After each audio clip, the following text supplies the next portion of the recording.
textos aqui e vamos meditar na palavra do Senhor.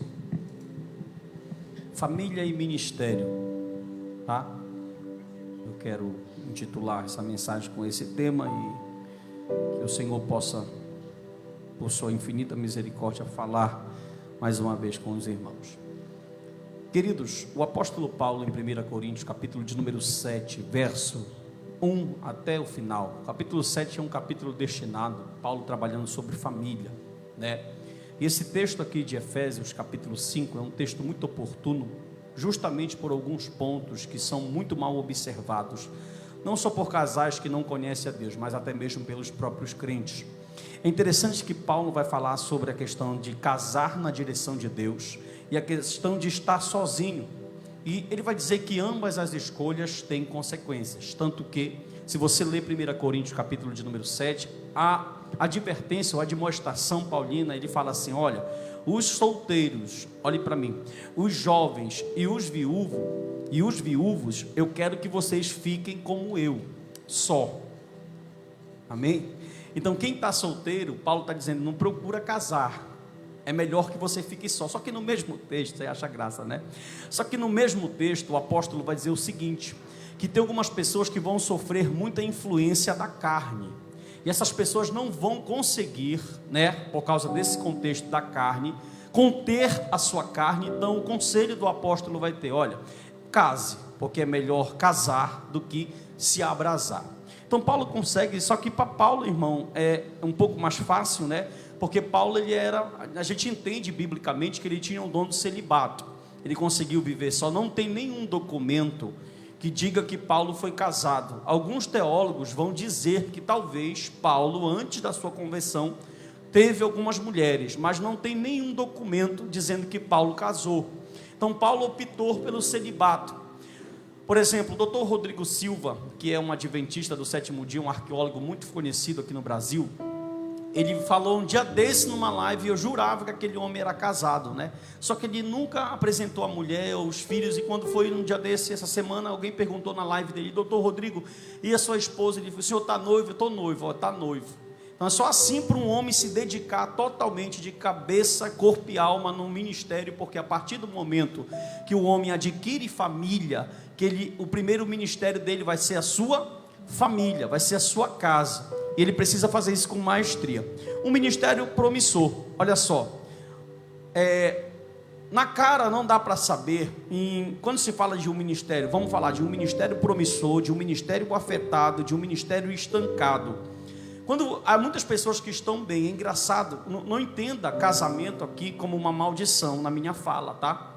Mas no bom sentido da palavra, às vezes a pessoa está bem, sozinho, fazendo a obra de corpo e alma, servindo o corpo de Cristo, e ela quer se meter em bronca. Por quê, pastor? Não entenda, escute, não me jogue pedra, me ouça até o final, tá? Ela quer se meter em bronca, no bom sentido da palavra. Por quê?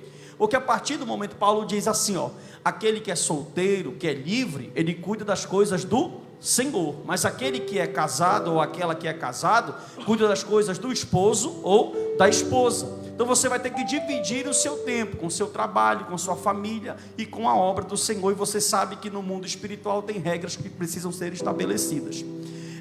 Tem pessoas que têm vocação muito grande, e quando a escolha não é acertada, ela traz grandes consequências. Por exemplo, a maioria das pessoas, as mulheres, elas escolhem algumas, né? Pelo menos algumas, elas escolhem pela beleza. Ou o homem, melhor dizendo, o homem escolhe pela beleza, pela aparência, o homem mais o vê. Só que as mulheres, elas vão mais pelo papo, né? Porque tem um monte de homem feio que dói aí. Oh, Jesus amado. Rafael, te acalma, porque hoje promete. Tem um monte de homem feio aí, casado com mulher bonita, né, irmão? Então você pode observar que mulher é mais pela conversa. O camarada vai lá, fala a palavra, ele logo cita Cântico 1:2, beija-me com o beijo da tua boca, porque é melhor o teu amor do que o vinho. Aí a mulher se derrete todinha para um homem já, e é complicado. Só que isso aqui é tão sério, porque são coisas que vão interferir numa coisa lá na frente. Por exemplo, a gente pode observar, e você conhece, com certeza eu vou falar e a sua mente vai trazer agora. Você vai conhecer inúmeras pessoas que eram obreiros, que tinham um grande potencial, viu? Tinham um grande potencial, só que agora estão estancados. Pessoas que visivelmente a gente via na adolescência, na juventude, que se destacavam na igreja, numa palavra, num louvor, mas parece que casou e estancou. Parece que o casamento foi uma maldição na vida dessa pessoa. E será, pastor, que o problema está no casamento? Por que estancou? Por que isso aconteceu? Por exemplo, e isso de certa forma é tão perigoso, olhe para mim, que vai causar uma certa mágoa no casal. Por quê? Porque o jovem, tanto o homem quanto a mulher, vão assimilar assim: poxa, quando eu era solteiro, eu era uma bênção na mão do Senhor, não tinha tempo, era tempo e fora de tempo, e agora eu casei e parece que o meu ministério estancou. Então isso vai causar uma mágoa, e um vai atribuir a situação do seu não crescimento ao cônjuge. Isso é perigoso, porque o marido pode olhar para a mulher e ver nela o ponto que foi responsável por ele não ser bem sucedido no ministério, e a mulher vice-versa. Então isso é muito perigoso. É por isso que biblicamente um pastor que é bíblico, e Paulo tem essa preocupação também, um pastor bíblico pegando as demonstrações bíblicas, ele vai ter que sempre orientar as suas ovelhas a não errar na escolha. Por exemplo, quando algum jovem vem falar comigo sobre casamento: pastor, eu quero me casar, pastor, eu estou apaixonada por um rapaz ou por uma moça, sempre a conversa vai partir desse pressuposto. Você já observou? Por quê? Porque se você casar errado, escute isso, acabou o ministério, tá? Que haja temor na sua vida, principalmente para quem está namorando ou para quem quer namorar. Se você escolher errado, diga assim: bye bye ministério, tchau ministério. E depois não adianta esse negócio assim: porque você é simples, eu vou separar. Não é bem por aí, porque se você escolher errado, você está fadado ao fracasso. Então a gente precisa olhar para a pessoa que nós estamos interessados, você olhar para o rapaz que você está interessado, você olhar para a moça que você está interessado, e ver se ela se encaixa com aquilo que Deus te deu, viu? Se encaixa no plano de carreira, porque, irmão, presta atenção, nós estamos falando para pessoas que já entenderam o que é cristianismo. Eu não estou pregando para pessoas que querem fazer um plano de carreira secular lá fora. Eu estou falando para pessoas que entendem que precisam servir o reino. Então, se você tem um plano de carreira ministerial que Deus implantou, porque esses pensamentos bons não vêm da gente, vêm do próprio Deus, que Deus implantou dentro de você, você precisa olhar se a tua escolha foi certa. Prosseguindo, escute só isso. E a consequência, pastor, é tão grande que isso vai trazer para dentro de uma família. Quantos casais não estão vivendo grande desunião, grandes brigas, não concordam absolutamente com quase nada, e já está fazendo o quê? Afetando os próprios filhos, né? É comum, é cotidiano a briga, isso, aquilo, e parece que não se encaixa de nenhum jeito. Olha assim, quando se trata de igreja, olhe para mim, eu sou pastor de igreja, estou indo para o 7º ano de pastorado, e a cada ano que passa de pastorado, nós vamos aprendendo com as situações que se apresentam na nossa frente. E olha só o que acontece, é muito difícil essa situação. Quando a mulher quer se envolver na obra, o marido não quer nada, e quando o marido quer se envolver na obra, a mulher dele não tem o mesmo pique. Então, para você encontrar um casal que parece que se encaixou perfeitamente, é contado no dedo. É muito difícil. É por isso que a gente fala, os nossos princípios e os nossos valores não são princípios e valores que o mundo tem lá fora. Então a gente precisa entender o que é a Bíblia. E a Bíblia, irmão, ela tem palavras, ela tem um norte para nos dar. Escute isso. Tem esposa, quando eu falo de marido e mulher, vou falar aqui, quando eu falo de esposa, automaticamente estou falando de marido, mas escute, todo dia tem mulher que ela joga um pá de areia no ministério do marido dela, e vice-versa. Todo dia tem marido que joga uma pá de areia no ministério da esposa, e está sepultando o ministério dele, ela está sepultando o ministério dele, e ele está sepultando o ministério dela devagar. E eu digo, as consequências podem ser muito graves, até mesmo em uma separação, que quando tem já filhos envolvidos, o trauma é muito grande, e a gente vê isso quase todo dia. Então, o que está acontecendo no nosso meio? Presta atenção, o casamento, ele tem sido um sonho, ou ele tem sido um pesadelo? Por exemplo, tem pessoas, ou quase todo dia, ou quando estão casais que estão na crise, eles se perguntam, quando o casal briga, é praxe isso, né? Meu Deus, por que eu casei contigo? E o pastor falou, olha, não casa. Não, pastor, é de Deus.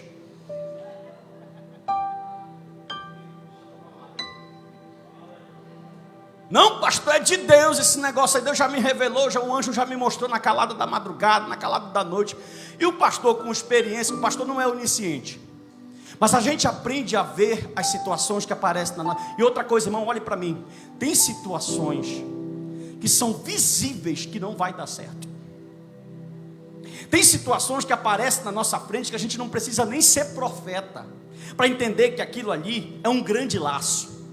Então não adianta depois de tu dizer sim na frente de um juiz ou na frente de um pastor, de tu usar essa expressão, porque eu casei contigo. Simples, porque tu não quis olhar mais para o lado espiritual, não quis seguir a admoestação bíblica, não quis se enquadrar naquilo que a Bíblia te manda e simplesmente tu quis. Olhe para mim, pode me olhar feio, que eu vou para cima hoje. Olhe para mim, justamente isso, a maioria dos casamentos que são realizados hoje entre jovens, que não tem um acompanhamento bíblico, que não tem uma conversa de um líder, que não tem a mínima noção de que é juntar para criar uma família, para montar uma família. Esses casamentos, na maioria, 90% ou mais, são por causa de sexo. O jovem não consegue segurar o líbido dele, a carne dele, não consegue segurar o fervor que ele está, e ele quer fazer, não, a gente precisa casar porque é de Deus. Aí só que depois que casa, e os casados entendem o que eu estou falando agora, eles sabem que após o casamento, o fogo do namoro, escute só, olha essa palavra aqui, você não vai ver o texto, isso aqui é forte, só fala se você da glória, você não vai ver na Bíblia assim, ó, namorados, ame vossas namoradas, e nem noivo, ame nossas noivas. Pergunte por quê? Porque nem no namoro, nem no noivado ninguém ama. Você não entendeu. Como assim, pastor? Namoro e noivado é uma alta de uma mentira. Por quê, pastor? Porque no namoro tu não conhece quem é que está do teu lado. Quando o camarada está namorando, ele é um cara bruto, ele é um cara ruim, mas ele se torna um gentleman.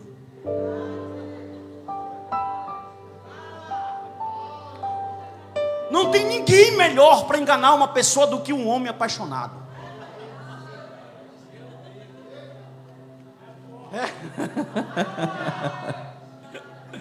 Ai, Jesus, é verdade, irmão. Aí depois que casa, aí a pessoa vai poder dizer que ama.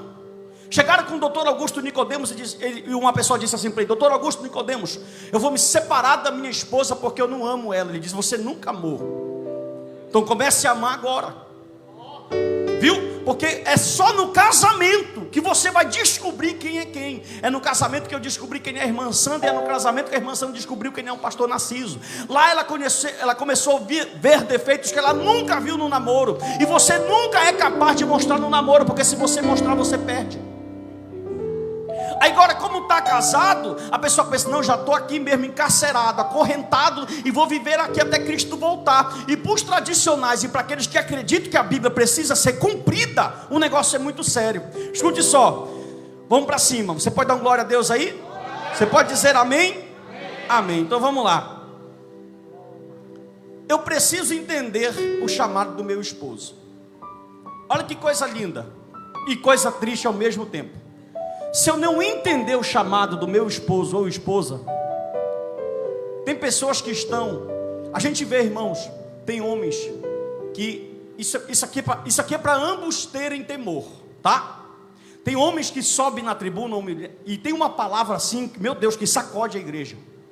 Mas você olha para um ponto, às vezes o cônjuge, um está tudo dentro do parâmetro, um está fazendo tudo aquilo que a Bíblia está pedindo, só que a outra não está. Só que quando a Bíblia fala de casamento, a Bíblia diz que ambos são uma só carne. Então não tem como o marido ou a mulher cumprir o mandamento bíblico, ou o marido e a mulher, o outro lado, andar todo desgovernado.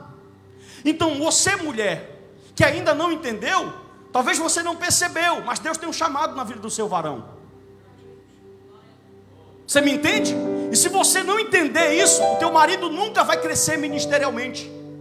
Talvez você, mulher, Deus, você varão, Deus tem um chamado na vida de ambos, porque o chamado é junto, o chamado é só um para ambos, na vida da tua esposa, mas tu não quer te enquadrar. Quando é que ela vai crescer? Nunca. Sempre eu digo assim, tem pastor que consagra por talento, mas não é só talento, é um conjunto de coisas.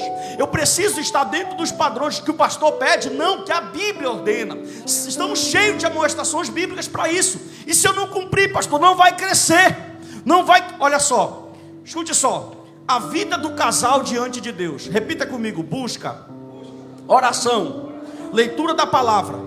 Já imaginou? Teu marido gosta de Bíblia e de livro, tu gosta de Big Brother. Cadê o glória, irmão? Porque vocês estão de máscara, né? Teu marido gosta de orar. Meu irmão, tu pode esperar que lá na frente vai ter conflito.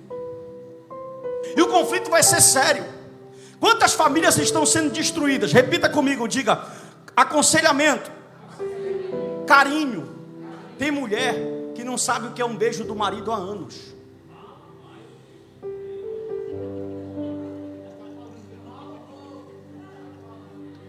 Aqui na igreja ele é o manta de fogo. Pisa na cabeça da serpente, roda, pisa no alguidar. Mas o camarada não tem coragem de falar princesa para a mulher dele. Uma das coisas mais difíceis, eu falo por mim, uma das coisas mais difíceis que tem é nós pastorearmos a nossa casa. Porque nós temos a infelicidade, estou me colocando no meio, tá? Não sou santinho não, viu?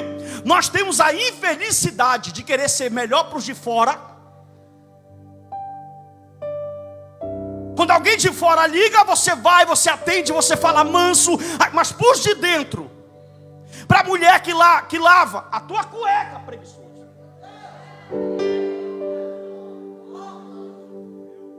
O camarada é o Satanás.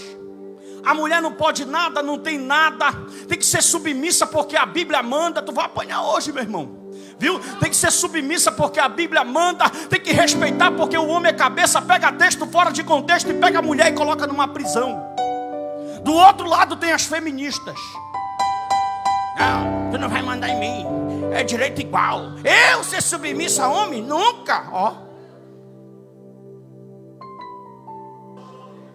Olhe para o seu irmão, ô glória, olhe para ele e diga: nós estamos num processo. Não ouvi, diga: nós estamos num processo chamado barro na mão do oleiro. Olhe para mim, prosseguindo. Carinho, conversa.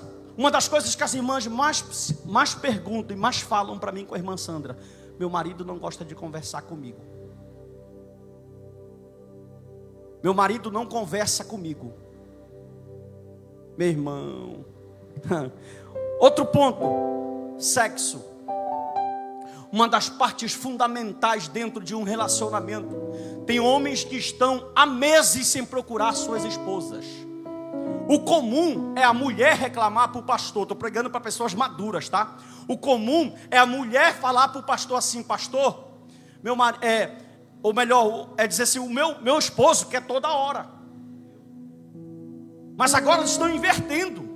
Os maridos não estão procurando a esposa. E tem um Davi só brechando Betseba.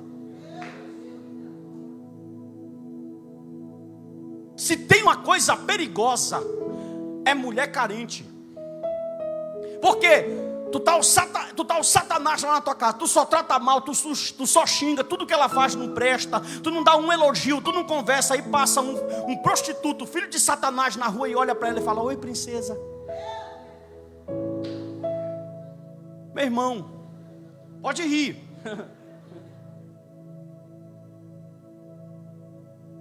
Tu tá correndo um sério risco da tua família ir pro brejo. E a gente pensa que isso é brincadeira. E não é. Irmão, mulher é um ser que homem precisa ter paciência demais. E homem não tem paciência. A mulher está se arrumando para vir para o culto, né, irmã Sandra? E ela pergunta 30 vezes: como é que está meu cabelo? Como é que está meu cabelo, amor? Está linda, minha filha. Aí ela vai, amor, como é que tá meu cabelo? Tá lindo, minha filha. Amor, como é que tá? Meu amor, tá lindo, bora que a gente está atrasada para ir pro culto, minha filha. Tu tem que falar, porque se tu não falar, vem outro e fala, meu irmão. Viu? E tem camarada, tem homem que é bruto.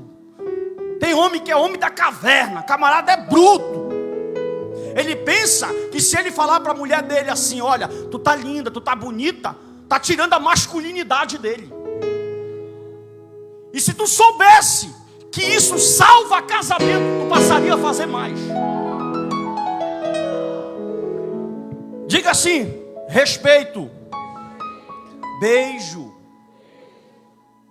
Começa a escovar o teu dente.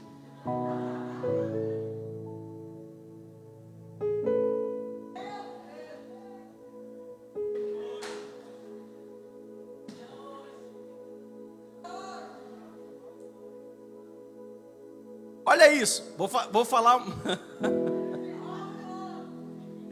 Posso falar, irmão? Isso homem, irmão, homem é só misericórdia. Tem suas exceções. Tem aquele homem que só gosta de andar todo cheirosinho, todo passadinho, camisa toda passada e tal. E tem mulher que sofre com isso, porque homem é assim. Aí quando a mulher, escute só, quando o homem vem todo amarrotado para a igreja, a mulher não está preocupada com o homem, está preocupada com ela. Por quê? Porque quando ele entrar, as pessoas vão falar assim, olha, esse irmão não tem mulher. Ela não passa a roupa dele. E a mulher está brigando com o homem lá, olha, vai te arrumar, rapaz, te arruma. E homem é assim, irmão, homem é no 12. Enquanto a mulher, olha para mim, enquanto a mulher está demorando 1 hora na frente do espelho para se arrumar, é da genética dela. O homem em 5 minutos ele está pronto. Bora mulher, vamos lá que eu estou atrasado. E a mulher está toda lá, isso, aquela coisa. Então é muito complicado. Se a gente não, irmão, se a gente, em casamento, só Deus mesmo que pode fazer o positivo e o negativo se juntar e fazer dar certo. Olha a obra do Espírito de Deus nisso aí. Agora tem um porém. A família, algumas famílias tem coisas que, por exemplo, umas ajustam muito mais rápidas, outras não. Mas quando ajusta, oh coisa maravilhosa, simbolizando a harmonia da própria Trindade no nosso meio. Então, são pontos que precisam. Outra coisa, isso é difícil? É renúncia? Sim, mas é tudo pelo reino. Dói, mas é o preço do chamado. E tem recompensas e honrarias, tanto aqui como no céu. Viu? Por quê, irmão? Olhe para mim, eu sempre digo isso. Por que não querem casar mais? Porque as pessoas olham para as famílias dentro da própria igreja e não vê mais segurança. Tem pastor aí que está no 5º casamento. Eu te pergunto, uma vez eu fui visitar um presbítero e ele estava no 5º casamento. Viu? E aí, irmão, o homem era grande, viu? Eu fiquei com medo de apanhar, eu levei um irmão junto comigo aquele dia, porque eu fiquei com medo daquele homem. Cheguei, ele bufava assim, porque ou a gente fala a verdade para o homem ou não fala. Aí eu peguei, olhei, falei, peguei os textos bíblicos, ele queria criar uma base para dizer que ele podia estar ceando daquela forma. E o texto, ele pulava, eu ia para um texto daqui, ele pulava, eu ia para um texto daqui, ele pulava, eu vinha por aqui, tá, não tinha para onde ele correr. Aí eu olhei para ele e falei assim, me escute uma coisa, fulano, com que autoridade o senhor sobe numa tribuna para dizer assim, o diabo não vai destruir a tua família, porque ele já destruiu 4 sua.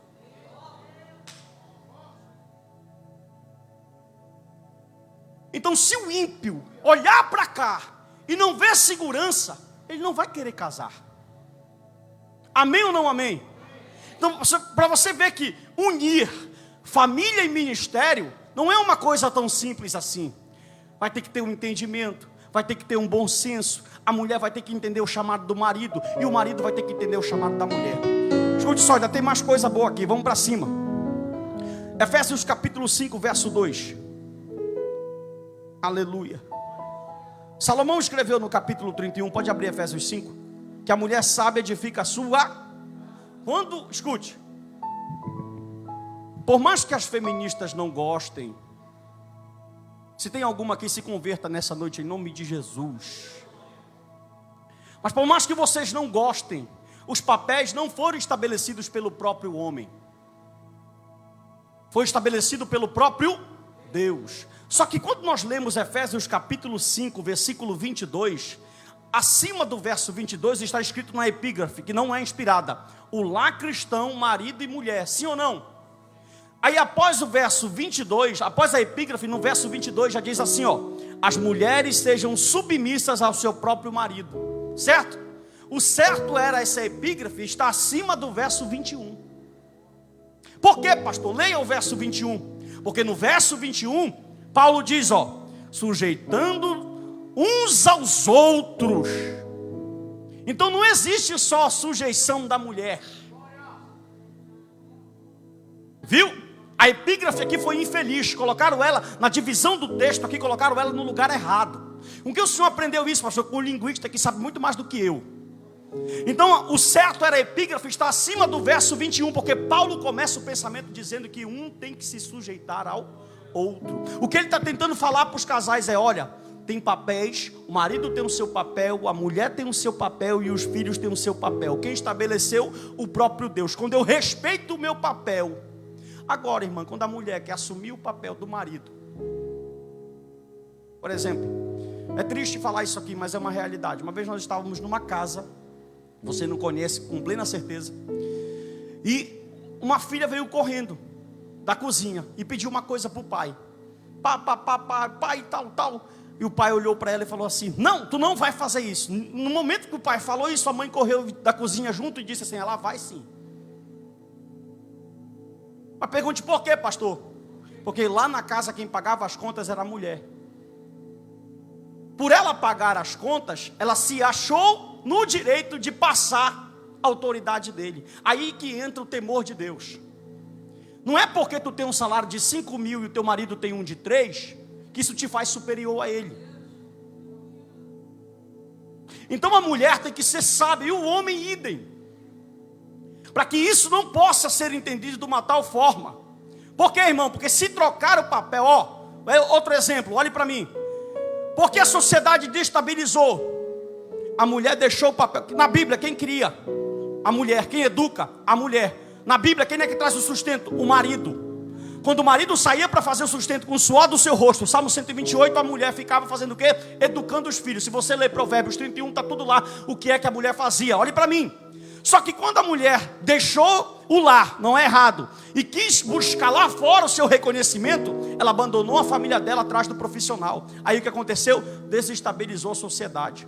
Porque ela vai inverter os papéis, e os papéis não podem ser invertidos. Escute, eu não estou dizendo que mulher não pode trabalhar, eu não estou dizendo que mulher não pode correr atrás dos seus sonhos, eu não estou dizendo que mulher não pode ser bem sucedida. Pode, mas a primeira área da tua vida a ser bem sucedida são teus filhos. Deixa eu dar o exemplo da minha mãe. A minha mãe foi fazer o mestrado dela quando ela estava com 45, quase 50 anos. Por quê? Porque ela entendeu que o trabalho era o quê? Primeiro, criar os filhos, educar os filhos, formar os filhos, dar condições para o filho. Depois que os filhos estavam todos conduzidos, já sabiam andar com seus próprios pés, ela disse: agora eu vou atrás dos meus sonhos. Terminou o mestrado aí com mais de 50 anos. Então não tem desculpa. Não adianta você usar a desculpa do seu bel prazer, do seu querer preencher outra coisa, porque não vai dar certo. Os papéis serão invertidos e a tua casa pode vir a arruinar. Vamos lá. Quem pode dizer amém? O obreiro na direção de Deus. Ainda tem alguns minutos aqui. Escute. Bom esposo, bom pai, provedor. Tem cada cabra preguiçoso. Ele vê que a mulher é virada, que ela faz venda, que ela vende chopp, que ela vende tapaué, que ela vende coxinha, que ela vende tudo. Só não vende ele porque não pode. Vende tudo. Aí ele vê que a mulher é virada no 12, ele fica só lá olhando para o céu. Hoje vai cair. Preguiçoso. A Bíblia diz que o provedor da casa é o homem. Quem diz isso, pastor? A Bíblia está dizendo isso. Então sai da costa da tua mulher e vai correr atrás, meu irmão. Homem tem um orgulho. Por exemplo, a irmã Sandra começou a trabalhar com umas vendas. Ela tem uma loja virtual chamada Sandra Variedades. Estou fazendo merchandising já, tá? E ela tem uma loja virtual. E ela começou a trabalhar. Quando ela começou a pegar o dinheirinho dela, ela faz arte, ela ganha um dinheirinho de arte. Ela tem a lojinha dela, ela faz uns outros trabalhos, ela ganha um dinheirinho por fora. Aí quando eu cheguei na porta do supermercado, nós fomos fazer umas compras no supermercado. Eu cheguei no supermercado, quando eu vi, ela pegou o dinheiro. Está aqui, quero pagar essa conta. Ó, se sentir doadão.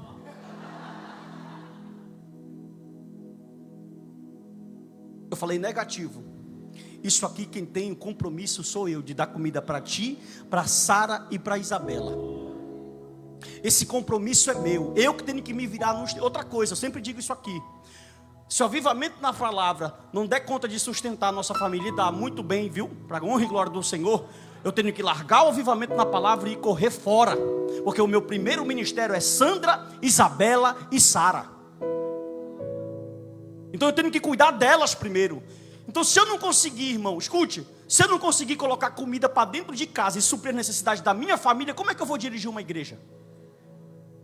Como é que eu vou dizer que o meu ministério é bem sucedido? Então, um esposo, bom pai, provedor, exemplo, ministro e servo. Escute, a família na igreja unida deve congregar, trabalhar e servir. Aí a abordagem bíblica, vamos lá, verso 22. Não vai dar tempo, ó, não vou nem entrar no texto. Efésios capítulo de número 5, verso 22. Quem encontrou, diga amém. Diz assim o texto. Isso aqui é uma guerra muito grande, irmão. As mulheres, cadê as mulheres? As mulheres sejam submissas ao seu próprio marido como ao Senhor. Dr. Martin Lloyd Jones conta uma história fantástica disso aqui. Ele falou que ele chegou na Inglaterra na casa de um casal. Só fala se você dá glória. E ele foi visitar esse casal. Quando ele chegou na casa do casal, o casal estava lá, tudo feliz. E ele percebeu, vou usar uma palavra chula aqui, tá? Não me leve a mal. Ele percebeu que a mulher era virada, atenta, inteligente, sábio, e que o marido era um pateta. Só que a mulher era tão inteligente, que ele logo percebeu que a cabeça pensante do relacionamento era ela, né? Só que ela era tão inteligente que ela fazia transparecer que quem mandava era ele. Aí só que ele olhou o comportamento da mulher, tudo, só que quando terminou o aconselhamento, a visita, ele não aguentou. Aí ele perguntou assim para ela: deixa eu lhe fazer uma pergunta, posso? Com toda a educação. Ele disse: pode sim, pastor. Quem é que manda aqui? É ele ou a senhora? Ela disse para ele: é ele.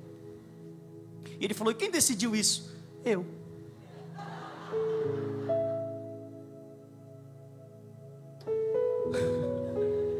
O que você quer ensinar com isso, pastor? Olhe para mim.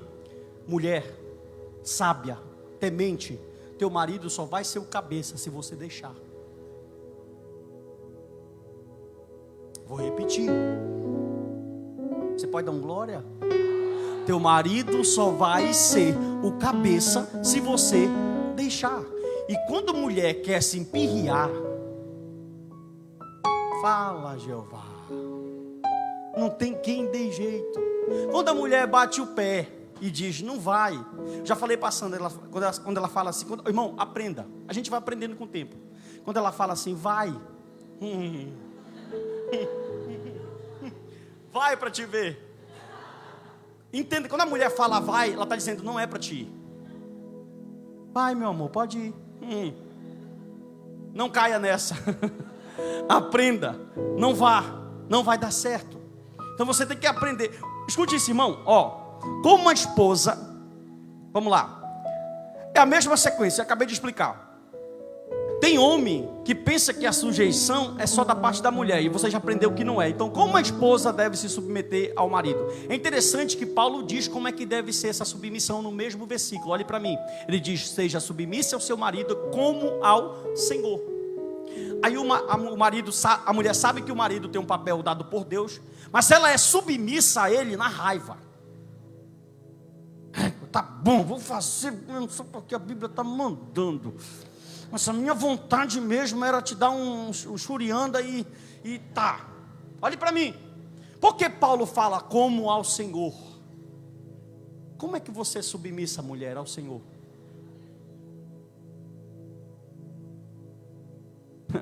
Vou ler aqui para você dar glória a Deus. Tá? Submissa como ao Senhor, verso 22. Aí, como você se submete a Cristo? Nós nos submetemos a Cristo, olhe para mim, com alegria, com voluntariedade. Minha esposa, faça a minha camisa.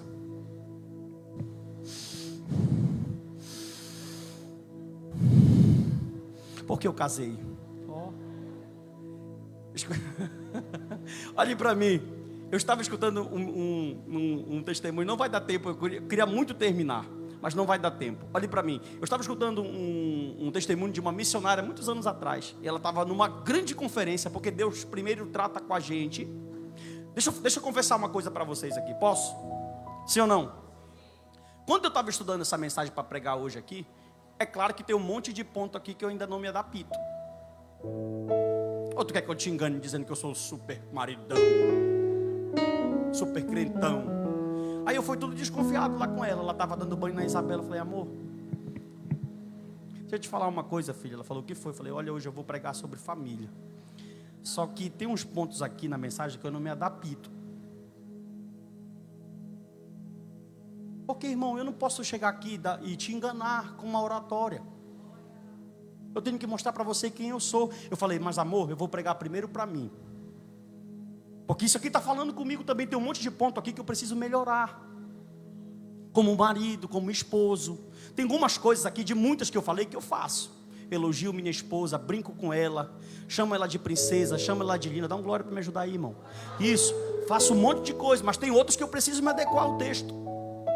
E o texto estava me dando banho hoje, me dando surra hoje.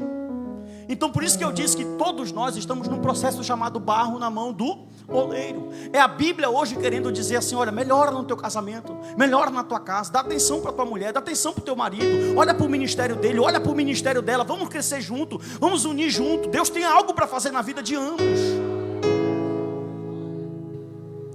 Diga amém.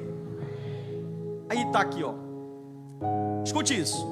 Versículo 24, Efésios capítulo 5, verso 24. O verso 23, porque o marido é o cabeça da mulher. 24. Como, porém, a igreja está sujeita a Cristo, assim também as mulheres devem ser sujeitas. Aí aqui tem uma palavra que é terrível para as mulheres. Em tudo. Verso 24. Sujeita em tudo submissas ao marido. Em o que, irmão? Em tudo. Não é em uma parte. Só que presta atenção nisso aqui, para vocês mulheres serem libertas nessa tarde em nome. Jesus não está falando nessa noite, Jesus não está falando aqui de um marido imoral, violento e mal educado. Jesus está falando aqui de um marido crente. Você não entendeu? Escuta isso. É loucura que eu vou falar? Não, é Bíblia. Se o teu marido te pede algo que Jesus nunca te pediria, não faça. Você está autorizada biblicamente a não obedecê-lo. Agora, se teu marido está encaixado dentro do texto e você teme em não ser submissa a ele, te prepara que Jeová vai comer a vara na costa. Então, quando Paulo diz isso aqui, ele está falando de um marido crente, então ser submissa a tudo que está dentro da vontade de Cristo. E se o marido querer submissão em algo que Jesus nunca pediria, você está desobrigado a não obedecer a ele. Viu? Então, outra coisa, a mulher só é submissa. Antes de falar para o marido ser submissa, qual é a razão para a mulher ser submissa? Escute, porque o marido é o cabeça da mulher. O cabeça aqui significa autoridade, e isso não significa que o homem é melhor ou maior que a mulher, certo? Então não é uma questão de qualquer coisa, é questão de função somente. E a orientação para os maridos, ele fala assim, verso 25, bora pegar aqui para os homens rapidinho e a gente encerra. As irmãs não deram glória, mas tudo bem. Maridos, amai a vossa mulher. Olha isso, irmão. Vocês acharam difícil das irmãs? Como Cristo amou a igreja. Olhem para mim, para você e para mim. Nossas mulheres nunca, vou repetir, nunca irão nos obedecer ou serem submissas se elas não se sentirem amadas. Eu esperava um glória mais forte. Vou repetir. Elas nunca serão submissas a você. Tem camarada que é tão bruto, que é tão idiota, que a mulher não quer ser submissa, ele bate nela. Crente, ele espanca a mulher dele. E o que você está esperando, irmão, para dar parte desse infeliz na Maria da Penha, para ele pegar? Aí ele vai para a cadeia. Se ele não conseguiu encontrar Jesus aqui fora, ele vai encontrar Jesus lá no cárcere. Aí Jesus vai mandar ele direitinho para ti. Porque, irmão, é covardia medir força de um homem com uma mulher. Não tem como. É uma covardia muito grande. Então o camarada quer fazer a mulher, coloca num cabresto mesmo, vai ser submisso, tem que me obedecer. A mulher vive dentro de uma prisão. Ela não pode olhar para o lado, parece que ela anda com uma burca.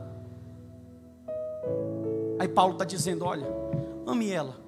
Ele compara com o amor ao corpo. E vai dizer no texto, quem é que faz mal para a sua própria carne? Então o camarada quer que a mulher ame ele, quer que a mulher respeite ele. Só que escute isso, a tua mulher, vou passar aqui, isso aqui é muito interessante. Para terminar, essa frase aqui é uma frase que os casais sempre usam e ela é muito perigosa. Qual, pastor? Quando o casal briga, já estou terminando, irmão, olhe para mim, por favor. Quando o casal briga, sempre a mulher ou o homem mesmo fala assim, eu tenho o direito de ser feliz. Sabe como é o nome disso? Egoísmo. Isso não existe dentro de um casamento. No casamento a frase é, você casou para fazer ele feliz. Ela casou para fazer você feliz. O nome disso é renúncia. Quando eu digo, eu mereço ser feliz, tu está pensando em ti e não nela. Quando ela diz, eu mereço ser feliz, ela pensa nela e não em você. Então, a Bíblia nos ensina, olha, o Gilson até beijou aqui, ó, forte, até beijou aqui a irmã Juliane no braço, tá vendo? A Bíblia diz, eu amo.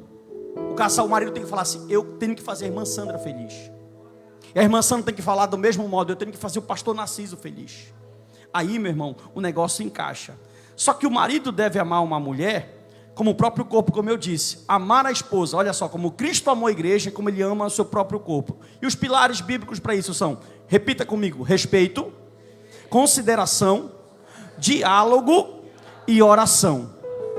Por isso, eu termino a mensagem de hoje dizendo, olhe, primeiro para os jovens, olhe para tudo que Deus tem para fazer na sua vida. Deixa eu perguntar, quem tem convicção do seu chamado aqui? Levante a mão. Só isso? Vou perguntar de novo. Acho que eu falei em línguas. Quem tem convicção da sua chamada, do seu ministério, levante sua mão, por favor. Então olhe para tudo isso que Deus te deu, primeiro para os jovens, e vê se encaixa a pessoa que tu quer namorar. Vou contar uma do Caio para vocês, ele não está aqui. Depois ele vai ver na live. Vocês estão por fora do Caio. O Caio é um rapaz cobiçado.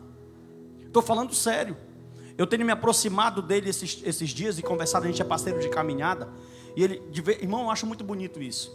Ele fala assim, pastor, fulana de tal mandou mensagem para mim no meu Facebook. E o Caio tem todo aquele jeito dele assim, né, e tal. Aí ele falou, logo falei para ela, pastor, olha, eu não caso segunda vez não. Aí quando... Aí Joel, quando foi da outra vez, ele chegou e, pastor, tem uma aqui que tá, só que eu já olhei o Facebook dela, é mundana, pastor, não quero isso aí não, pastor. Você pensa que elas querem garotos igual o Caio?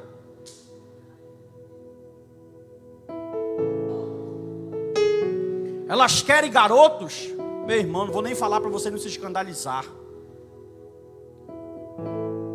O que é isso, pastor? Prudência.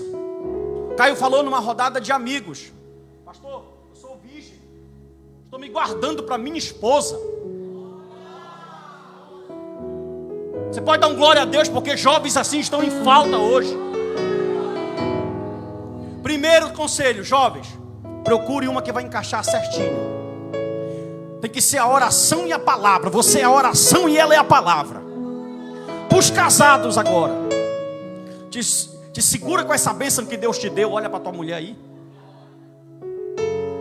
Olha para o teu marido, que eu estou olhando para minha esposa aqui. Ela é minha bênção, eu sou a bênção dela. Querendo ela ou não, não tem jeito mais para ela e nem para mim. Não adianta você abrir a boca e falar porque eu casei. O casamento é santo, é puro, é imaculado. Deus odeia o divórcio, Deus abomina o divórcio.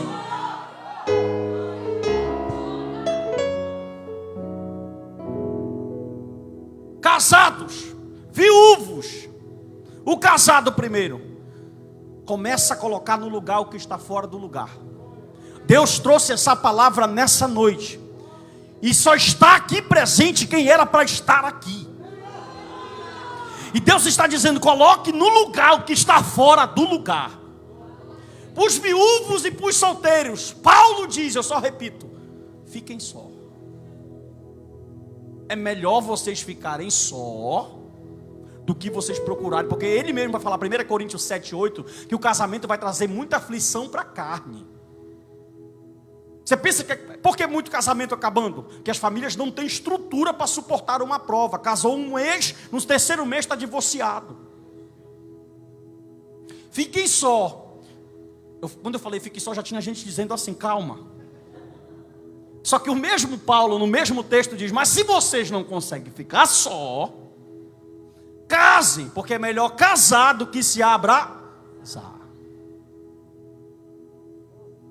A minha oração, eu já disse isso várias vezes aqui na igreja. Prepara um hino de família aí, Rafael.